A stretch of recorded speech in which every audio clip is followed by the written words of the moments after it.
You're listening to a story on Midnight Secrets TV, where your IQ will always be respected. Wishing you a pleasant listening experience. Synopsis. I kept a notebook very carefully in my desk drawer. On each page, I wrote down my tiniest wishes. The first wish was that I didn't want to be beaten anymore. So, at 10 years old, my mother resolutely left the violent marriage and led me away from that cruel man, and from the village where girls at 15 had to be married off in exchange for bride price. Thanks to Mom, my first wish came true. On the next line I wrote, I want to go to school. For me to hold books in my hands, my mother had to juggle 3 jobs. By day, she washed dishes for 3 stalls, at night, she set up a street cart, and in between, she took on nameless odd jobs. She went everywhere begging for help, and finally managed to get me a set of school records and enrollment papers. In my naive child's eyes back then, my mother seemed like someone who could turn the whole world around. The wishes that came after that were so small and trivial. A scarf that didn't shed, a cheap duck-shaped hair clip, a pair of gloves so winter wouldn't crack my skin anymore. I kept writing them out in my messy scrawl. When I wrote line 28, to eat a birthday cake with Mom, this time my superhero mother could no longer make it happen. On her way home from work, she suddenly collapsed and was rushed to the hospital. I borrowed a large sum from everywhere and prayed to the gods and Buddhas, cried until there were no tears left, but it was all useless. Maybe she was just too tired. At 15, I lost my last family member. Even my tears had no more drops left to fall. I folded the notebook and hid it for years. When I opened it again, I was already an 11th grader. By then, what I wrote were no longer childish wishes, but simpler, more practical goals. Finish the test before 10 o'clock. This month, try to get into the top 5 of the grade. Find an extra evening job to cover next semester's tuition. Save scholarship money and stipends to buy a new set of books. I trained myself not to wait for anyone anymore, but to carry things out one by one on my own. Sometimes the notebook was dotted with a few silly notes. Deskmate says KFC smells good. Wonder if it's too spicy to eat. Friends invited me to a movie. I heard it's the genre I like, but the tickets are a bit expensive. What does it feel like to sit in a theater? I want to raise a kittner, but I probably can't afford to care for it. In those circumstances, even daily meals had to be calculated. Wishes became distant, like a dream. Then one day I got a new classmate from the class next door. His name was Zhao Han. The first time he appeared, Zhao Han treated the whole class to KFC. Just a week later, he went big and booked out an entire theater, taking the whole class to watch a movie. Cheers and shouts didn't stop. Everyone called him the #1 rich kid, but behind his back, many mocked him as a foolish boy with money.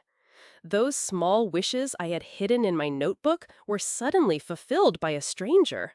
That year, in my heart, I gave him a private name, the Genie. In my eyes, that genie seemed to have no limits. The pizza place I only dared stand outside of, never brave enough to step in, he invited the whole class to eat there on an ordinary afternoon. Ice cream in the cool summer, a hot milk tea on a winter's day. The foods I'd only ever seen in ads, I finally got to taste. Thanks to that, I could sit with my classmates and join in on the movies showing in theaters. I no longer felt out of place.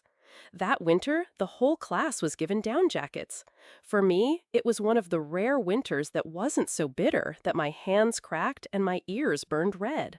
In the tiniest details, I felt as if someone were quietly pulling me closer to a warm world. But fragile happiness doesn't last long for those with a hard fate. As 11th grade neared its end, I filed an application to leave school. Not because I was discouraged, but because I was exhausted, as if I had reached my limit. The 30,000 yuan I'd borrowed to treat my mother's illness kept being called in, wearing me out. I packed my things and planned to go south to work in a factory, to draw a line under my brief student days. What was I thinking then? Probably closing my eyes and accepting fate. I had tried my best, but a child without parents might only be able to go this far. A day before I left, I happened to run into Zhao Han. He had just lost a silly bet and was obliged to give 100,000 yuan to the first girl who walked by. That person happened to be me. Without a word of explanation, he shoved the money into my hand. His tone was casual. "Do me a favor. Don't make me break my word and lose the bet. This amount isn't even enough to buy me a set of clothes." Then he turned and walked away, swaggering, leaving me standing there stunned. Before I could make out what was hidden in his eyes, the crumbs slipping from the fingers of the rich were enough for the poor to strive for a lifetime winter cold that pierced the heart. But it was as if a lamp had warmed me through all those days, and also lit up the darkest years of my life. Thanks to that 100,000 yuan, I paid off my debt, continued through the rest of high school, and got into university. In my simple, down-to-earth values, the genie was the greatest of all. And in my eyes, Zhao Han was that magnificent. So when I heard he'd been kicked out by his family and was wandering on street corners, I was stunned for a long time. At that time, I had graduated not long before and had scraped together enough to open a small eatery. In the old class chat group, news spread fast. They said the Zhao family had gone bankrupt. His father ran off with a mistress and all the money, leaving him alone. What's more, Zhao Han, who had been studying abroad, was expelled and sent back, and apparently hadn't even gotten his degree. Tsuck. Back in high school, he was so rich. Now he didn't even have a place to live. Truly, fortune's turn. I found Zhao Han on a pale afternoon. He sat alone on a park bench, eyes empty, as if tracking something far away. The sight made me hesitate. The boy who used to be reckless and a bit arrogant was now quiet, his eyes lowered, so strangely calm. I walked slowly, full of doubt. I wasn't sure if I should go closer. 4 years of distance lay like a thin layer of frost between us. Just as I was wavering, Zhao Han suddenly looked up. That instant, our eyes met, made my heart beat faster than usual. The park was quiet. The sunset cast a warm orange over the sky. Yet, I felt my feet wanting to step back. I thought he surely wouldn't remember someone ordinary like me. In those years, we weren't close, just passing through each other's lives. Sure enough, his face stayed indifferent, no hint of recognition. "Do you need something?" I clenched the flyer in my hand and forced a smile. This is an ad for my shop. I'm hiring."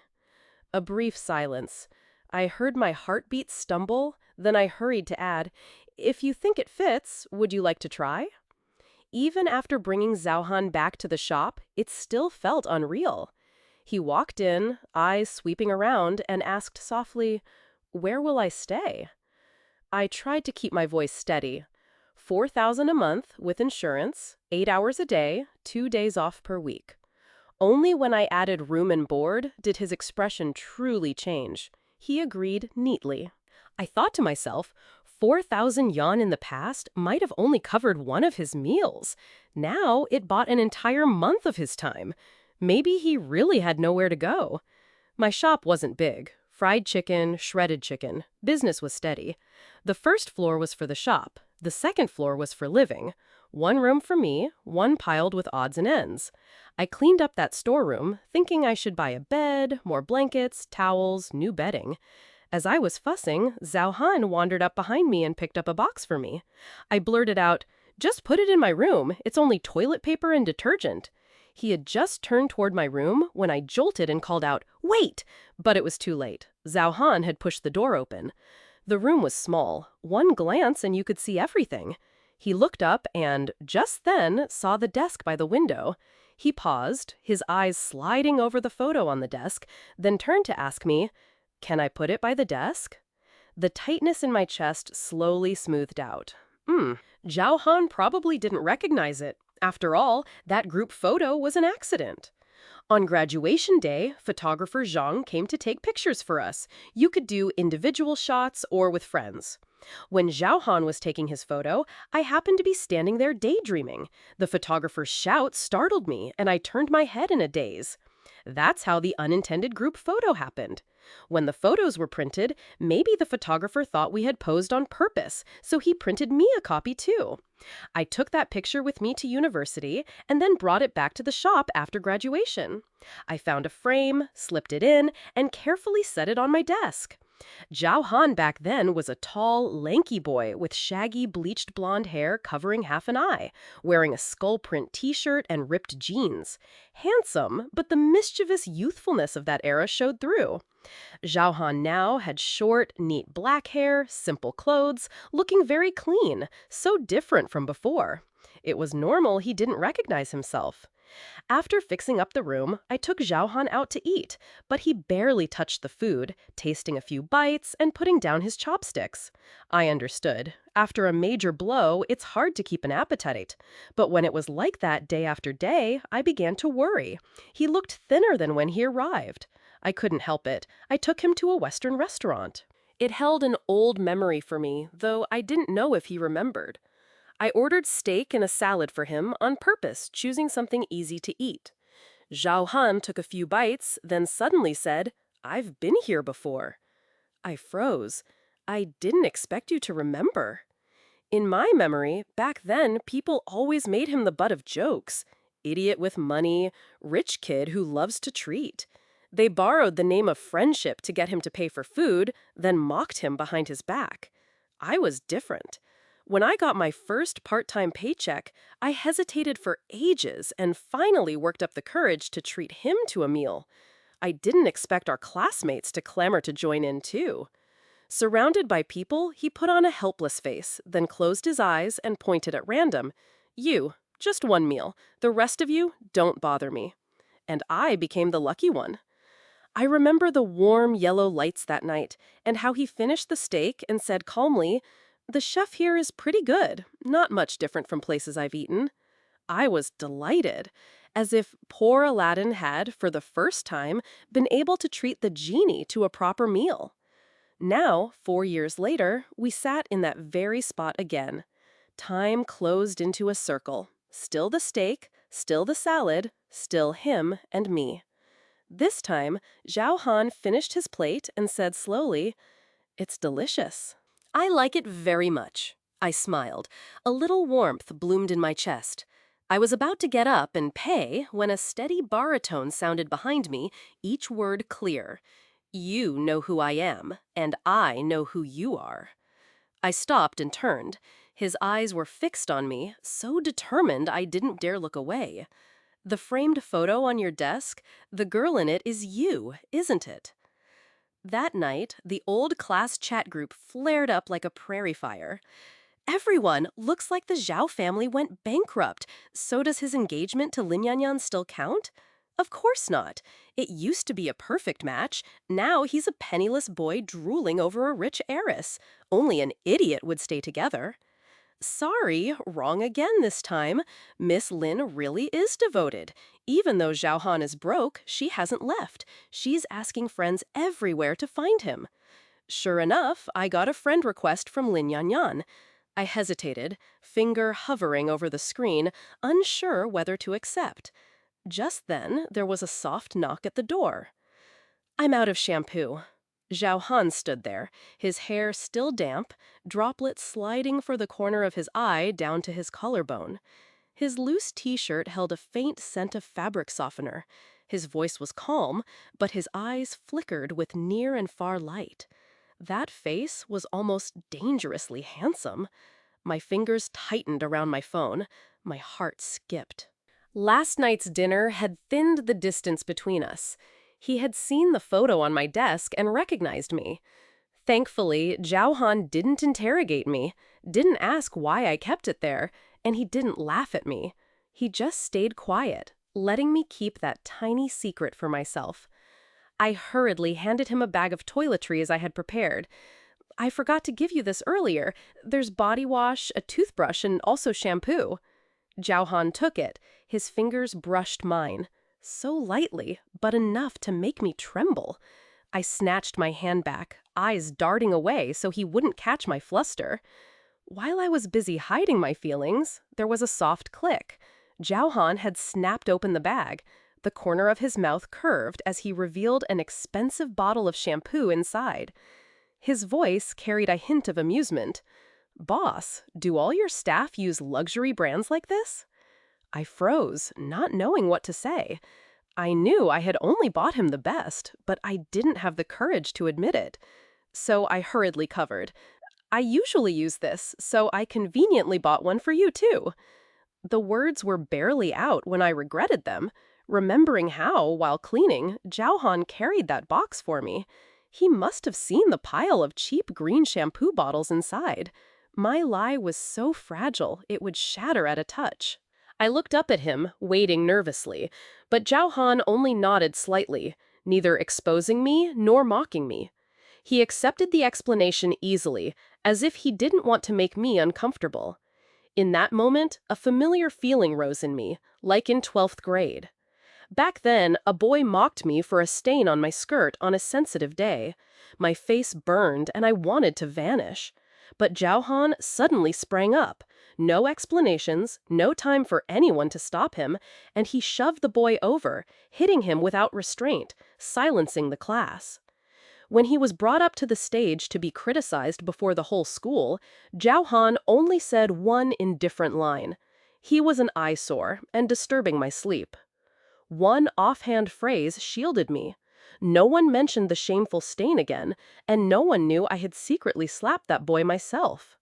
All eyes fell on Zhao Han. I hid behind his defiant back. That memory overlapped with the scene before me. Zhao Han stood at my door, hair dripping, glittering drops on his lashes and cheek. His loose shirt held a faint scent of detergent. His eyes were half smile, half distant, making me want to avoid them, yet reluctant to look away. I clasped my hands, my heart aching, yet warmed.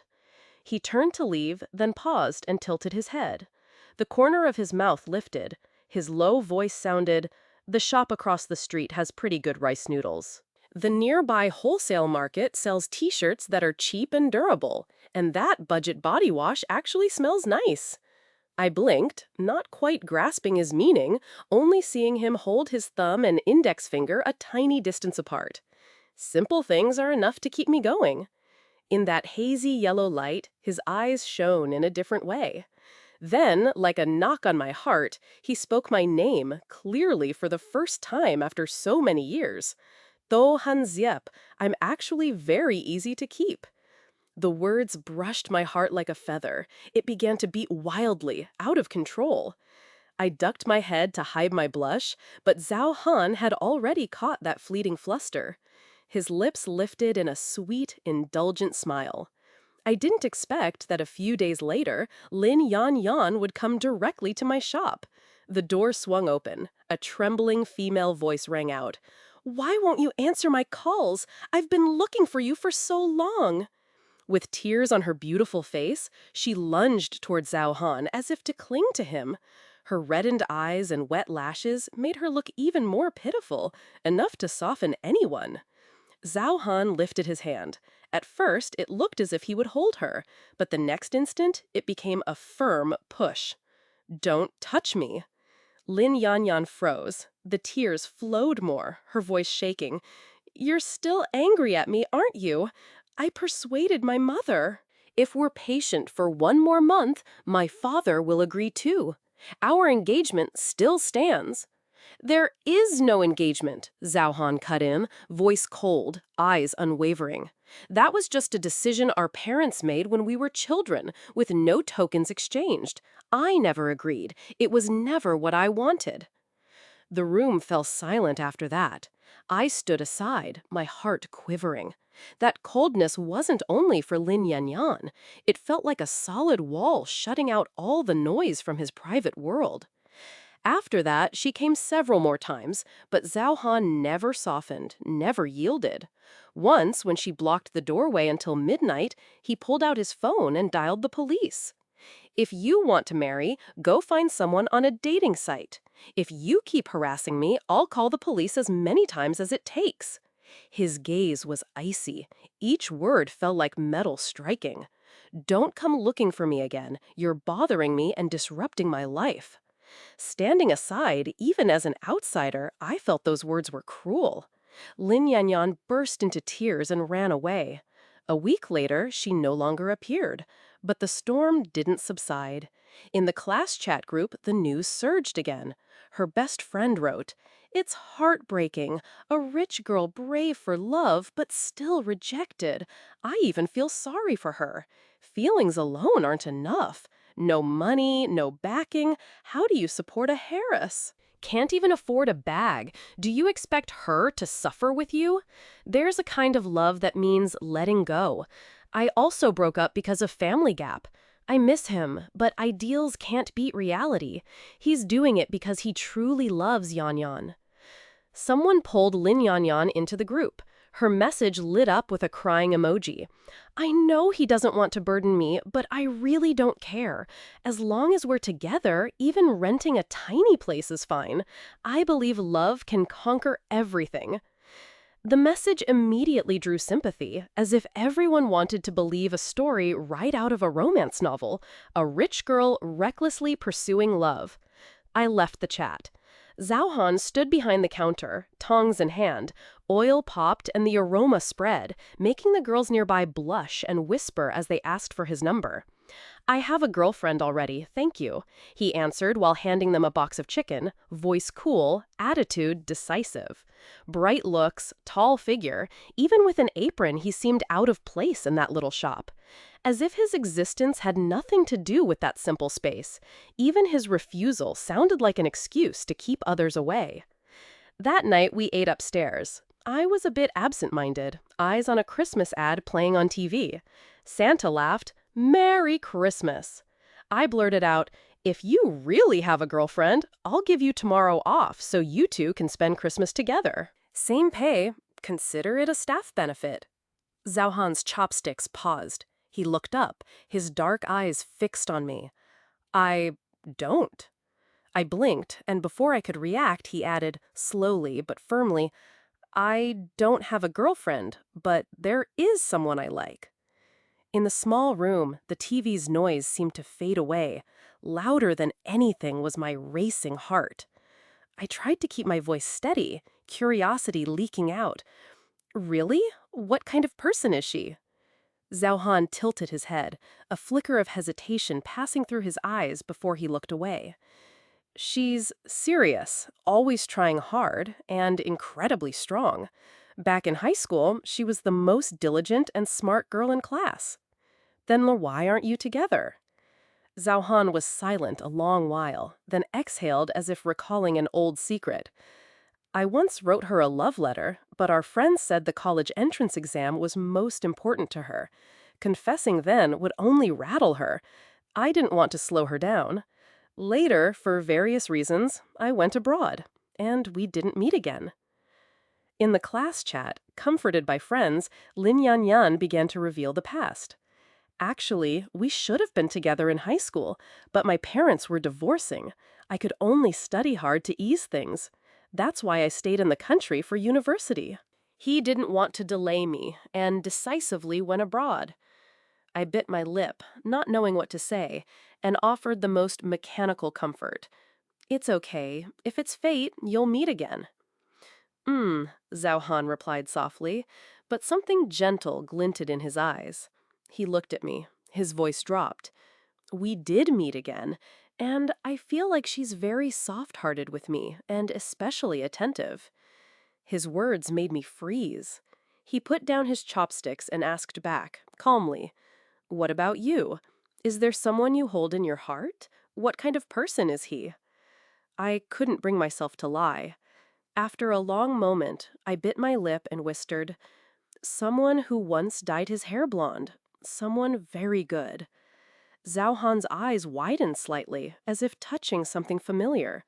He stared blankly for a second, then a hint of shyness and an unmistakable worry rose in his gaze. "Do you think I could be with the person I like?" The room went quiet. The TV still blared cheerful Christmas music, But between us, the air softened until only heartbeats seemed to echo. In the class chat, Lin Yanyan regained her spirits. Since childhood, I've been the only girl by his side. Zhao Han is very special to me. Don't worry, I'll hold on. A stream of couple emojis flooded in. At last, she smiled again. Faced with Zhao Han's question, I slowly smiled, chiming in, "You two are really fated. You'll definitely end up together." After that late-night talk, Zhao Han's mood was visibly different. He smiled more and even asked me out for Christmas. I hesitated a bit, but nodded. Running a shop is busy, but taking one day off isn't impossible. That lightness lasted until the next morning, when the landlord's son dropped by for rent, a 17 or 18-year-old with striking blonde hair and a teenager's defiance. At the sight of him, the curve at Jamun's lips fell. He was quiet for a while, then said, "You're still young. Focus on studying.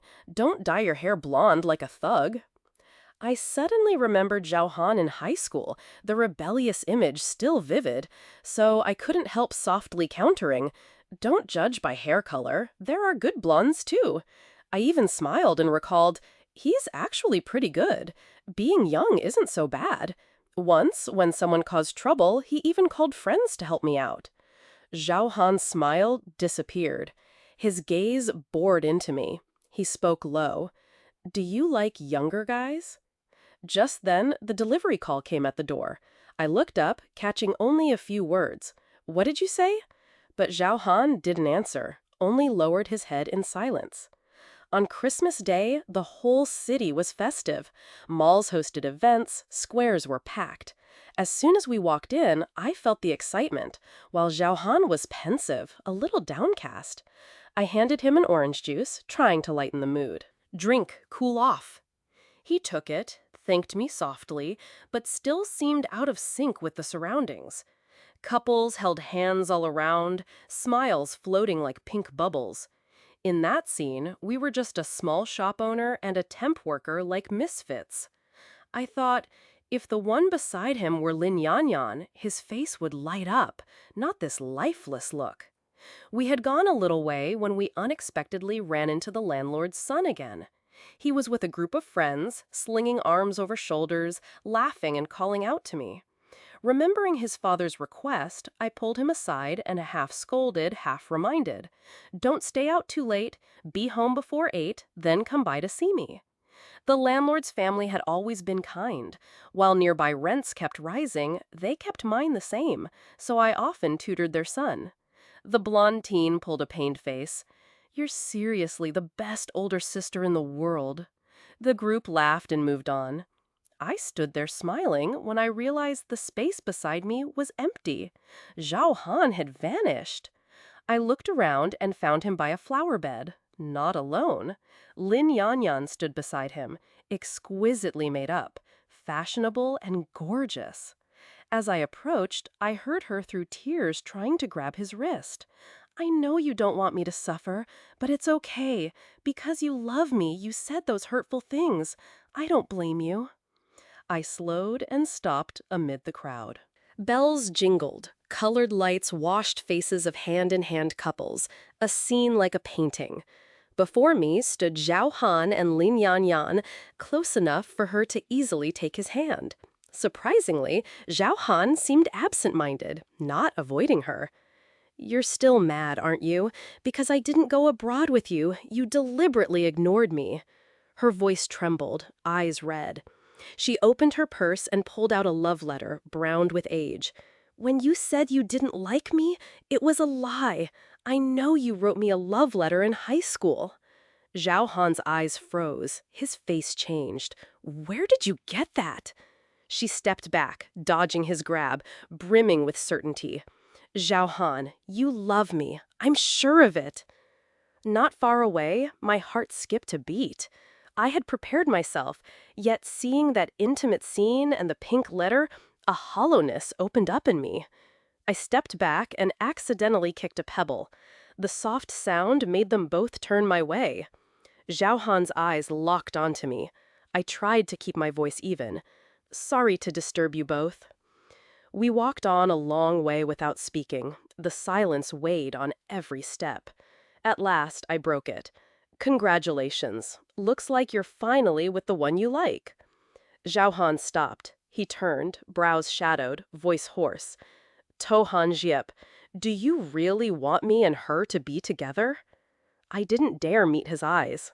A lie was hard to say, but I couldn't admit the truth either. I turned my face away. Zhao Han spoke, each word slow and clear, drowning out the Christmas music all around. I don't like her. That so-called engagement was a joke between our parents when we were kids. I never agreed. I wrote a love letter, but not to her.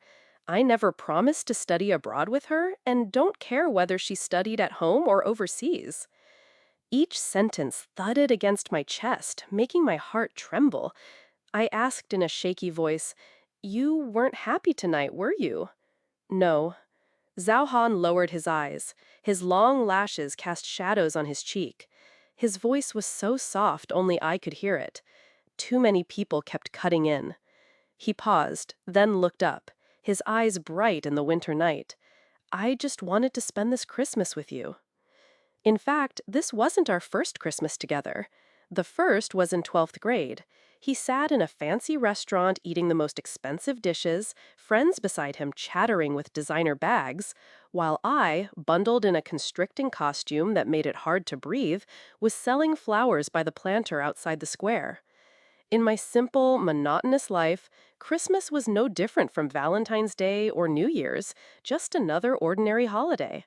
Even so, I always looked forward to it. Streets were crowded and part-time work was easier to find. I could earn more. I had quietly written in my notebook, hoping to sell out early and get home to do homework. And as always, it was Zhao Han who made that wish come true. People joked around us, "Zhao Han is rich again.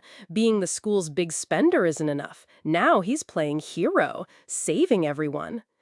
I pressed my lips and hugged the flowers, feeling both grateful and greedy. The sweet dew he sprinkled should have been shared among all, but I drank too much alone.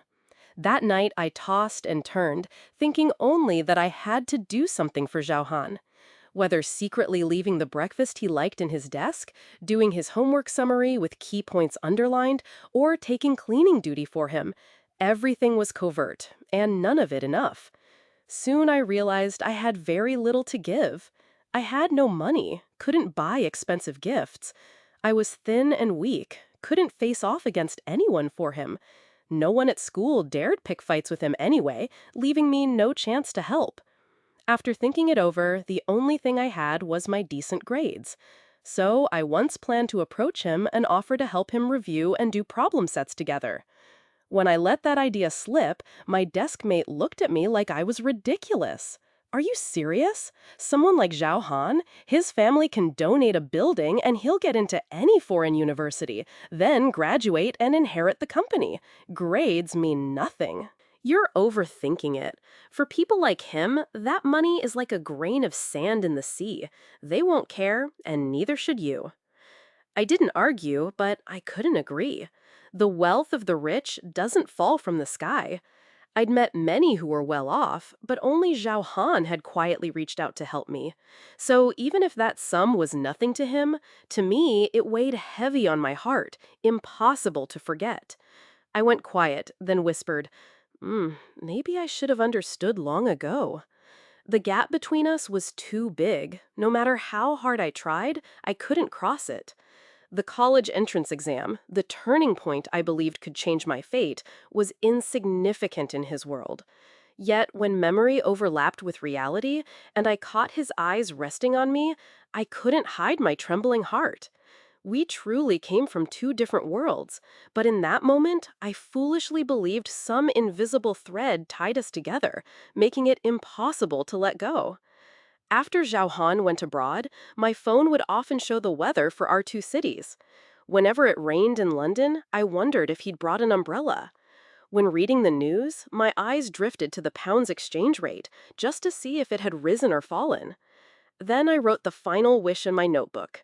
I hoped Zhao Han would be safe, that all would go smoothly, that his future would shine, and he would advance without end. But this time, my wish didn't come true. The genie faded, so distant I couldn't reach him. In high school, I had nothing to give. After graduating university, I had a little. Meeting Zhao Han again, I still couldn't find a proper way to face him. He was too different, too far away, leaving me flustered and unsure where to stand. That Christmas turned out worse than I imagined. I didn't expect Lin Yanyan to be so stubborn. That night, she posted the love letter on her social feed with a short caption, "In memory of the love missed at 18." Soon, someone recognized the handwriting. Isn't this Zhao Han's? God, he hid it so well, no one knew. At the same time, stories about how coldly he treated her were dragged out and discussed. Quiet love draws little attention.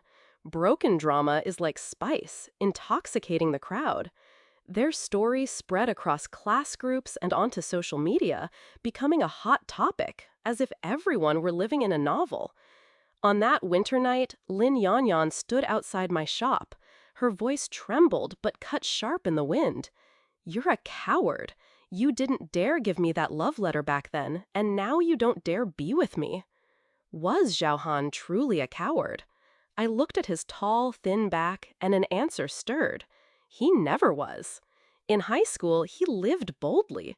Even now, he didn't seem beaten down. So what could keep him from facing love with her? The lofty genie had the same worry I did. A common person's worry. Money. I finally had something I could do for him. That evening, I took a bank card from my drawer and placed it before him. "There's 100,000 yuan in here," I smiled faintly, my voice caught. "Consider it a late thank you." In the past 5 years, I had learned that the bet was only a joke. One of Zhao Han's friends had let it slip, but at that time I had needed that money desperately.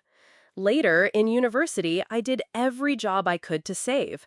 Tutoring, waiting tables, buying stock to resell, handing out flyers, anything that traded effort for money, I tried it. After graduation, opening this shop exhausted me, but I endured so I could save. When I had enough, I tried to contact Zhao Han, but he had vanished without a trace. I even thought, if there were still no news, I'd fly abroad to find him. But then I laughed bitterly. I hadn't even boarded a plane once in my life. It turned out the thread connecting people is that fragile. Miss a beat, and it stretches into vast distance. Zhao Han didn't take the card. His deep eyes rested on me, probing. "Did you take me in just to repay a debt?" He paused, voice slow, neither cold nor warm. "Since I returned, many people offered me a place. Friends, classmates, some for old times, some just for this face. Earning money has never been hard for me." He leaned slightly toward me. "And you? Did you bring me home only to pay me back?" I bit my lip and was quiet a long time before speaking. "What about you? When you gave me that money back then, was it just pity?" Zhao Han's gaze deepened until I didn't dare blink. His answer was firm. "No." I drew a breath and forced the words out. "Then neither was it for me. Even if there hadn't been that money, I still would have brought you home." Zhao Han looked at me for a long time, an ember burning in his eyes. Then he said, each word solid as nails, "That love letter wasn't written for her." It was the second time he'd said that. The first time, I thought it was denial. This time, in his eyes, I saw the truth. Outside, the public storm grew louder. The 18-year-old love letter was on everyone's lips. Under Lin Yanyan's post, the comments were full of comfort and countless demands that Zhao Han apologize and the two reconcile quickly. Right then, a new account appeared. Owner, Zhao Han. His single post had one short sentence. The love letter was never sent. I hid it for 4 years. Beneath it was a photo, not of Lin Yanyan, but of a group picture taken on the high school track at sunset. I stood next to Zhao Han, smiling foolishly. In the photo, the blonde boy stood in front, eyes cold to the lens.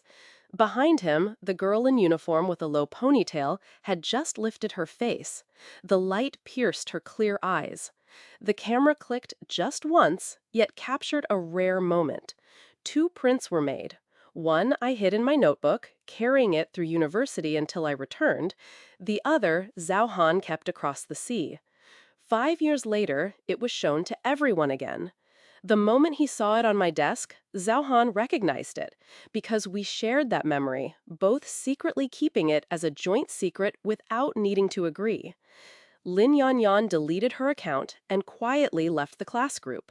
The chat calmed, leaving only scattered late apologies. Zhao Han's maternal family was powerful. His mother was an only child. He was the sole heir. The Zhao family's bankruptcy hadn't affected him. Lin Yanyan had stolen the letter, hoping to use public pressure to force Zhao Han's hand and cast herself as a devoted lover. It failed. The online waves soon died down. She had clutched at a shadow. When it was all done, Zhao Han looked up. I just happened to meet his bright gaze, as if it could pierce a person's heart. No need to pay it back. I never wanted us to be strangers. I was flustered. My fingers tightened on my hem, breath caught in my chest. I wanted to speak, but my throat was dry. Zhao Han pushed the card back toward me, his fingertip brushing my hand as he whispered, "What I've needed was never that 100,000. Time seemed to stop. I looked up, trembling, heart pounding. Zhao Han took my hand, tugged lightly, then suddenly leaned in and kissed me. Warm breath enveloped me, gentle yet resolute on my lips. The kiss was both strange and familiar, like a long-hidden wish finally fulfilled. I shivered, wanting to pull away, but my body wouldn't obey. My mind went blank. He set a hand on my back, drawing me into his arms, not giving me a chance to resist. It was a long kiss. I buried my face against his neck, trying to keep my racing heart from leaping out. He murmured against my lips, voice low like a promise. "From beginning to end, the only thing I've wanted is you." When Zhao Han's grandfather passed away, he had to go south to take over family business. At the airport, at the security gate, he turned back. His eyes softened and his lips curved. "In a month, will you come pick me up?" I nodded, warmth like sunlight touching me. He smiled and gave me a light kiss like a breeze. Reluctant to part, he finally left. But a month later, he didn't appear. On the way to the airport, an accident struck. Zhao Han was rushed straight to the hospital. The line between life and death was as thin as a thread. When I hurried there, his face was pale under the white lights, eyes closed, terrifyingly quiet. The doctor said he could hear, and that if he woke, the danger would pass, but if he kept sleeping, he might never open his eyes again. I sat by the bed, my trembling hand holding his, my voice small as if afraid the wind would carry it away. "Zhao Han?" His name felt both strange and hesitant on my lips. My face was wet with tears. My heart clenched as if someone squeezed half the life out of it. I rarely called his name. In high school, everyone called him the #1 rich kid. I followed suit. Even in chats, I didn't dare type his real name. To me then, Zhao Han was like a distant star, only to be looked up to, never reached. Yet in that cold room, I ached to call his name more than anything. "Zhao Han, can you hear me? It's me." My tears fell, hot on his icy hand. Back then, I didn't have a phone or social media. The school gave prizes to the top 10 students. First prize was a mobile phone. Second place, only a music player. I slipped and only placed second. When I returned to my desk, a brand new phone had appeared. Classmates laughed that the class rich kid must have donated 10 without blinking. Everyone dismissed it. Only I knew he had quietly paid attention. In others' eyes, Zhao Han seemed to pamper top students. Every time exam results came out, he generously added rewards.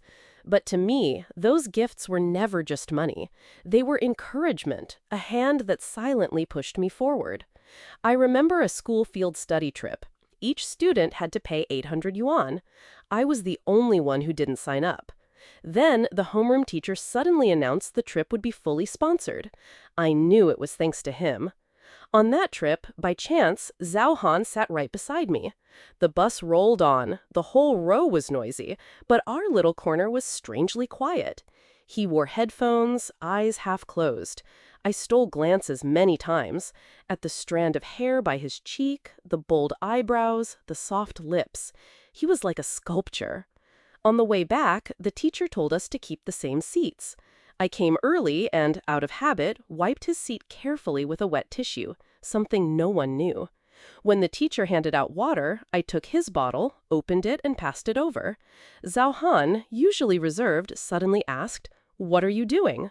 The question flustered me. I nearly dropped the bottle. More awkward still was when I held the umbrella over him as we got off the bus. No time to think, only afraid the rain would wet his hair. He tilted the umbrella toward me and shielded me carefully. His dark eyes fell over my face. His voice was low but clear. "Tohan Zhep, you don't see me as just a classmate, do you?" I froze. Before I could answer, he went on. "You treat me differently, always noticing me, always taking care of me." My heart lurched, breathless. I hid behind a clumsy joke. "You're the #1 rich kid. If I slip up, the whole class will blame me." But deep down, I knew it wasn't because he was rich. It was because he was Zhao Han, the small secret in my heart, the one I could never neglect, never turn my back on. Sunlight filtered through the window into the sterile white of the hospital room. I held Zhao Han's cold hand in my trembling one. "Yes, I've always treated you specially, and I've always had a soft spot for you." My voice was hoarse, choked, yet I tried to smile. When we graduated, I bought an autograph book. I'm actually quite reserved, not close to many in class, no real best friends, but I still scrimped to buy the most popular one at the school gate. I asked everyone to write a note. I hid your page, sandwiched inside. After many years, I finally opened it. Zhao Han's handwriting was still there, familiar strokes. "Tohan Zhep, you're serious and persistent. You're the smartest, hardest working girl in class, so you'll definitely get into the university you want most. May life be gentle with you from now on. May you, whose name means a leaf in the cold, be strong and resilient." I placed the book on his chest and whispered, "Zhao Han, so the girl you mentioned back then was me, wasn't it? That love letter, it was for me, wasn't it?" The machine's beeping quickened. I knew he could hear. My tears fell harder, pounding on my heart. Day after day, I sat there.